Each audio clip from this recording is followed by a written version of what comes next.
in April, and a lot of things are starting to come into bloom this month. It's starting to warm up some, even though it's a chilly morning this morning. Still, we're getting some warmer days. A lot of things are in flower. The bees are starting to move around a little bit. I do want to put a plug in for the Alexander County beekeepers. If you're interested in keeping bees, the beekeeper group meets the second Monday of each month at 7 o'clock at our extension office. And they have a Facebook page, Alexander County Beekeepers. So, first I want to mention, some of the things that are in flower, of course, are forsythias, some of your camellias, azaleas will be blooming this month. Lilacs and different things. So a lot does come into bloom in the month of April. As far as some chores for the month of April, fertilizing. Things you need to fertilize if you did not fertilize in March would be your trees and shrubs. And we're going to go through and show you a little bit of that here in a minute. But you can fertilize your trees and shrubs. Also, April is a great month after our frost date. Our last frost date's usually around April 22nd or so. Get out there and plant your warm season vegetables in the garden. You've probably already got some cool season vegetables out there, such as your broccoli and cabbage and things like that. But later in April, after that last chance of frost, get out there and plant your warm season things, such as your tomatoes, squash, cucumbers, things of that nature. Also, you can do a little pruning in the month of April. Your spring flowering shrubs that have already flowered, such as your forsythias, your azaleas, things like that, you can go ahead and prune them after they have bloomed. Okay. As far as lawn care, your grass is really going to start taking off here this month of April. Just keep that grass cut, but don't scalp it. Keep it at least 3 inches high. So mow your lawn, keep it 3 to 4 inches on your cutting height on your mower. Also, as far as lawn care, it'd be a good month to do some tune-up things for some lawn care, and we'll show you some of that here in a minute for some of your lawn care equipment. And then some specific things. April's a good month to layer, and some of you might ask what's layering. If you've got a shrub that you would like to get a start from, an oak leaf hydrangea I know does, and then there's several different shrubs that will just kind of bend a limb to the ground, cover it up with soil, and just leave it there for several months, and it'll take root, and that's called layering. But April is a good month to start layering one of the limbs of one of your favorite shrubs that you may want to give a start to some neighbor or a family member. So there's some tips for April, and thanks for joining us, and we'll share some more with you here now. Hello. Well, here it is, still a little chilly. One morning here early April. We're at the Taylorsville Community Garden site.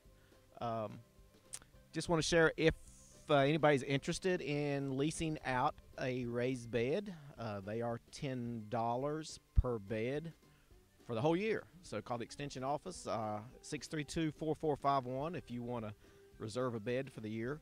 But what we're doing, if you have a raised bed at home, here's what you would need to do. As you'll see, the bed right here, we started to work on here a little bit. Soil settles and throughout the winter, and you usually have to come back and top it off with compost or some organic amendment. And we have some really good composted leaf mulch we've got hold of, and we're topping off the beds here at the community garden site. And so I'm just going to go through and show you how to do that. First, if you've got some old weeds or things that are still in the bed from the winter, try to hoe or dig those out of there, get them out of the bed. Then come get your compost, dump it on there, mix it in the top 4 to 6 to 8 inches, the best you can, and then level it off, and it should be ready for planting come soon.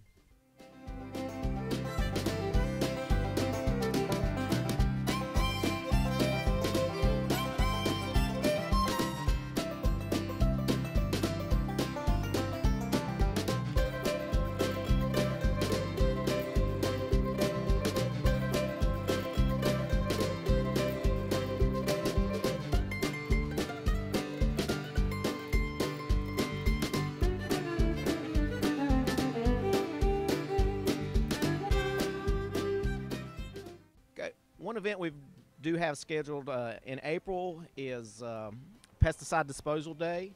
It also will run in conjunction with the County Hazardous Household Waste Day. But as far as pesticides go, a person can bring in any unwanted, unused pesticide.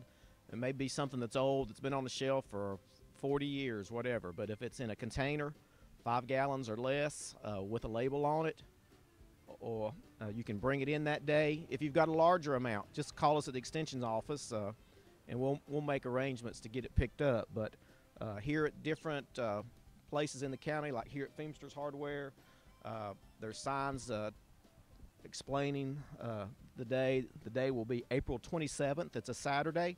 It will be at the county administration building, which is across from the Board of Education and beside the senior center there. But in that big parking lot at the county administration center, that Saturday morning, running from 9 to 1, you can bring in any unwanted pesticide and dispose of it free. You know, if you were to take this to a hazardous household waste site, it would be very costly to dispose of unwanted pesticides, but it will be free that day. And we usually run this every 2 years, so April 27th will be the day. So if you've got any unwanted pesticides, bring them in. And if you have questions about it, call us at the Extension office, 632-4451. One of the tasks you can do the month of April, if you didn't do it in March, like I had mentioned, is to fertilize your trees and shrubs. And we have a great publication at the Extension office called A Gardener's Guide to Fertilizing Trees and Shrubs. So for specific details, come by. We'll be glad to give you one of these. But what we're going to do is fertilize this lilac here in the background.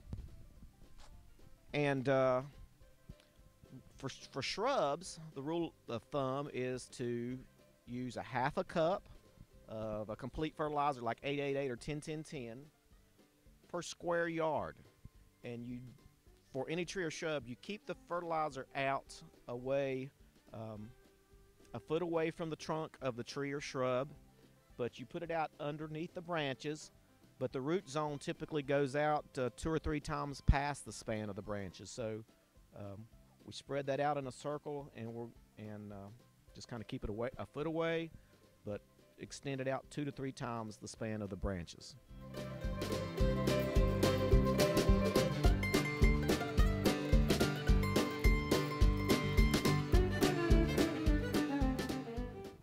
Okay, if you're wondering how to fertilize a large tree such as this, the general rule is to measure up from the ground 4 feet. And at 4 feet, you measure the diameter, which is the distance straight across from front to back. And let's just say that this large tree is 24 inches. So what you do for each inch of diameter, it's basically 0.1 pound of actual nitrogen, which is actually a pound of 10-10-10. So 1 pound of 10-10-10 per inch of diameter. This tree, being 24 inches in diameter, would require 24 pounds of 10-10-10 to fertilize it. So, and just like we did the shrub, you keep it out a foot away from the base of the tree, but out under the branches and even a little further out. So 24 pounds for a large tree such as this. Well, here in April, it's a great time to take a soil sample. Soil sampling is free in the state of North Carolina. The state runs an agronomic soils lab. The only cost to you, the homeowner, would be to pay the postage to mail the sample in. And I'm going to show you how to do it. Basically, we'll loan you these soil sampling tubes out from our office, or you can just use a hand spade. But what you would need to do is go around, take 10 or 15 samples in a yard, a backyard, in your garden, whatever. This is the soil tube, and you just push it in the ground. 4 to 6 inches, whatever the depth of the root of the crop you're trying to grow in that area. Here's the soil boxes we have at the office. You just take, say, 15 plugs or 15 little spades full, put it in a bucket, mix it up, then drop the dirt into the fill line, close it up. And you put a little code on it, like front yard or whatever. And then you also have the soil sampling sheet. And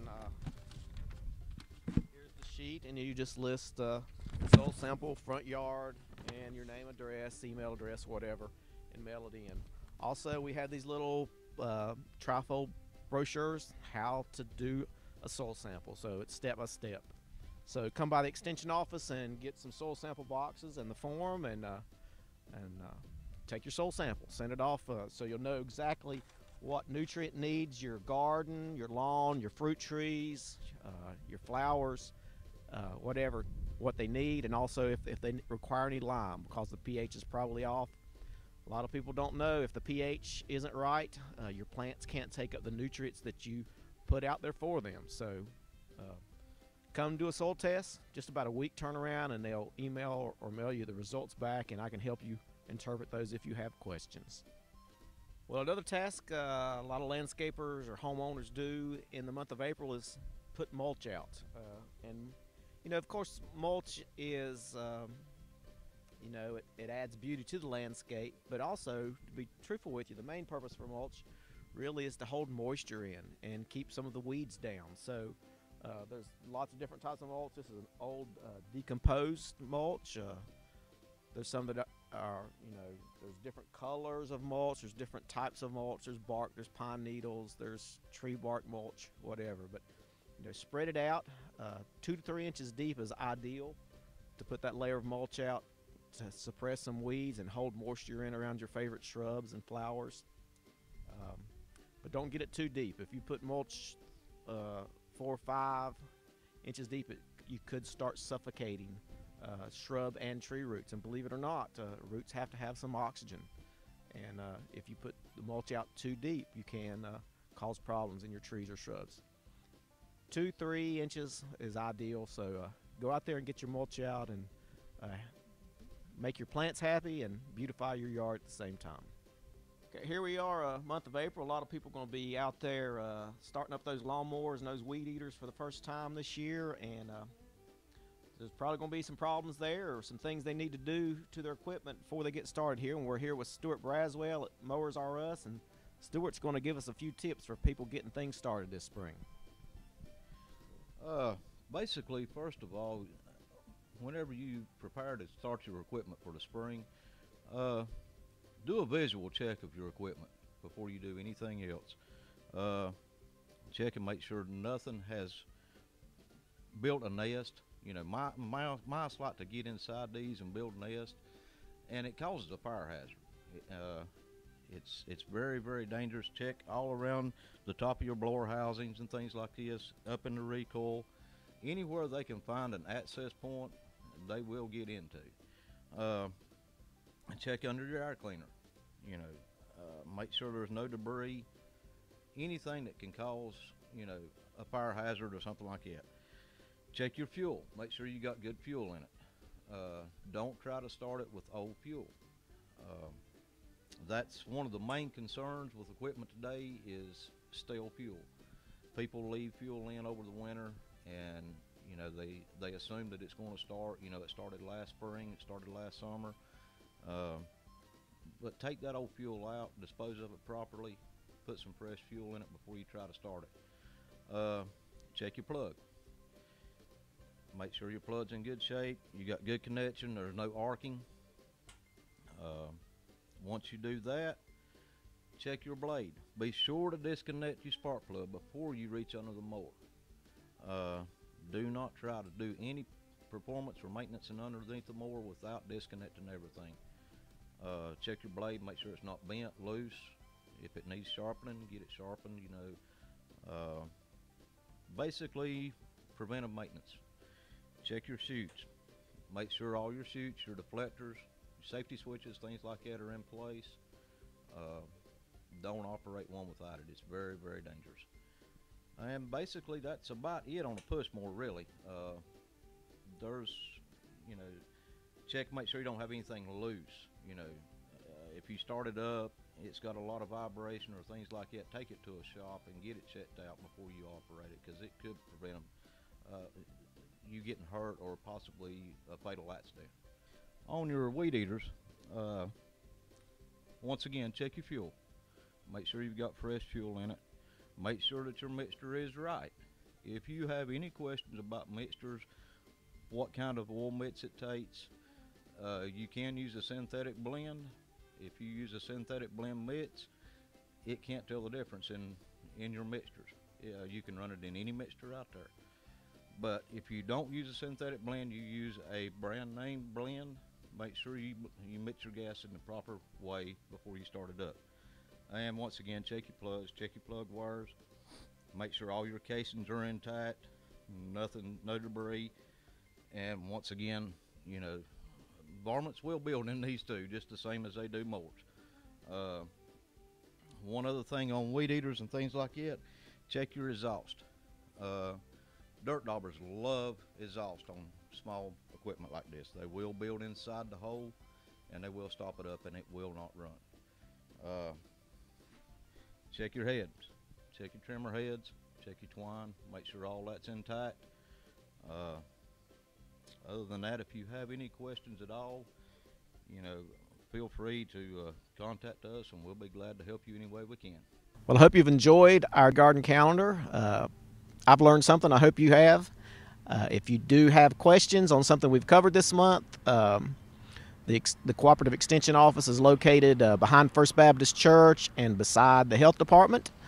Also, our phone number, if you need to reach us, is 828-632-4451, or you can find us on the web at alexanderextension.com. Thank you.